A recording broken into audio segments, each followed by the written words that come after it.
What is going on, YouTube? Lamont on the run. Today we are in Tulsa, Oklahoma, and this is Greenwood. According to that sign, this is the neighborhood where Black Wall Street, as they call it nowadays, used to be. This used to be a regular black neighborhood with regular black people, with regular businesses, and a race riot happened over 100 years ago, and I'm thinking about whether I want to do a story on my other channel about it. I'm not quite sure yet. I'm just thinking about it. I don't know. Anyways, enough about that. Let's get into the topic of this video. So sometimes in my videos, I want there to be a lesson learned from other people's mistakes, and this is one of those videos, in my opinion anyways. Leave a comment below and tell me what you want to tell me what you think. So as some of you guys know, I on my other channel have had a couple interviews of people that have committed crimes that have landed them in prison. I have about 2 videos on my channel. All my videos are location based. I have stories coming up of people in prison committing crimes, talking about the crimes that have landed them there. Again, all my videos are location based, so there will be more videos coming out in the future. So one of the gentlemen that I did a story with that will be out sometime soon told another prisoner about my channel, and that I interview people that are in prison for the crimes that they committed that landed them there, and that I do pay for people's time.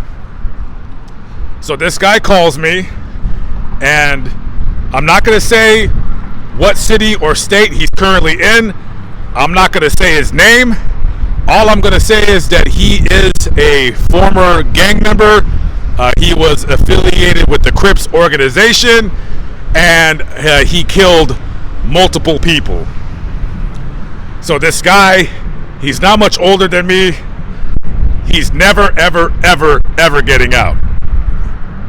He's never getting out. He's lucky he didn't get the death penalty.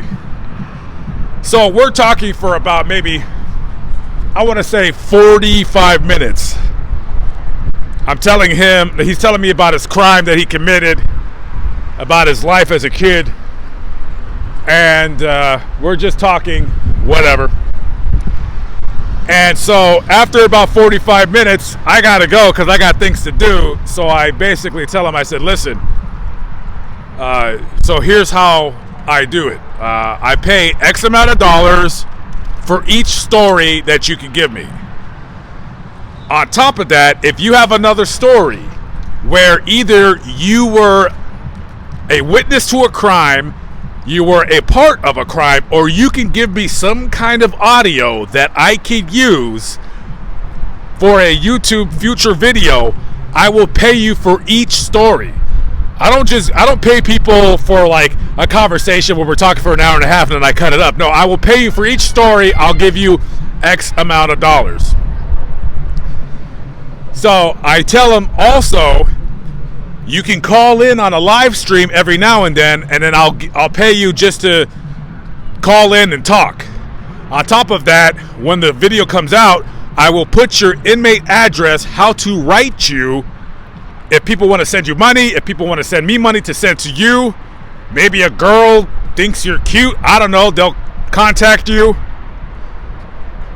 And on top of that, in the future, when people, down the road want to send you money for some reason or another, I will send you all the money that they send directly to your inmate account. So this guy tells me, he said he can't work with that. He said he can't work with that, and that he wants 5 times the amount that I told him I pay for his story. Now, I explained to him, because he's been in prison for over 30 years. So he doesn't know how the internet works. He's never been online in his life. He's heard about it, but he doesn't really know what it is. And I told him, I said, listen, the people that are willing to pay you that kind of money for your story, those are people from Netflix or their, news magazines like Dateline or 2020 or 48 Hours. And, and I'm not trying to be disrespectful to this guy, because I do want his story and I do want him to call me back eventually if he changes his mind. But what he doesn't understand is that the amount that he asked for, he would eventually have gotten if he could produce stories for me that I could use. I'm not trying to just give people money and I can't use anything. I'm not a charity. So he's a perfect example of somebody that, I guess the term, never look a gift horse in the mouth. See, because this guy doesn't realize that just by him telling me his story, I could go do the story myself and I don't have to pay him anything. And on top of that, I'm going to get the same amount of views, so it really doesn't matter. Now, is this guy going to eventually call me back or reconsider? Honestly, I don't even care if he does or not, because I never heard of his story until he told me, and I looked it up online, and I said, well, the hell with it. I could just go do the story. I can go to the neighborhood where he grew up. I can go to the location of where the crime was committed, and I can go to the grave of one of the people that he murdered. And, before I got off the phone with him, I told him, I said, me personally, bro, you're telling me during this 45-minute conversation that you're in the process of writing a book and that it's almost done. And, you're telling me that you don't want to do the interview with me.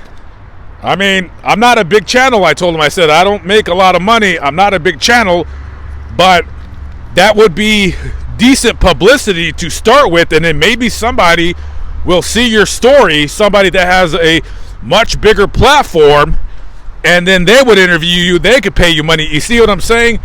I'm telling this guy, look, I think you're making a mistake by not doing the story with me. And I didn't tell him, but bro, your greed for the amount of money that you want up front for the story, you would have got that from me anyways. It would have took you a little bit to get to that point, but you would have got that money. So this guy is sitting, rotting in prison for the rest of his life. No girlfriend.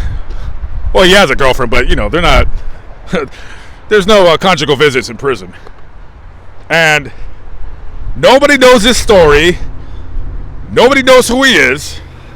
Nobody's never going to know who he is. He's just going to sit and rot in prison. Why? Well, because he murdered people, but also because he took my offer and just said, the hell with it.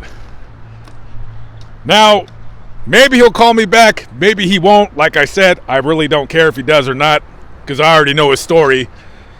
And yeah, sure, I wasted 45 minutes of my life listening to him talk about his childhood, which it is kind of a compelling story. Not really. I'm not begging for this guy to call me back so I can lose money, forking it over to him, and then me taking a year to recoup it back, if I even do it. I have no idea. So I'm thinking about doing this.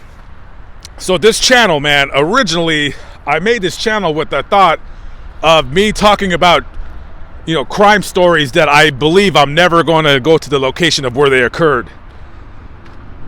And so I might in the future talk about his story of what happened to him.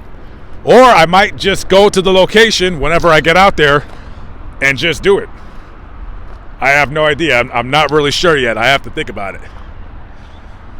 Anyways, guys, I gotta go. I gotta go walk back to the Black Wall Street to see if I'm gonna do this video or not. I'm really not sure yet. All right, guys, leave a comment below. Tell me what you think. Do you think I'm being a little bit harsh? Do you think I should have paid him more money than he wanted, which is not really worth it? I don't know. Leave a comment. Tell me what you think. I'll catch up with you later. Peace out.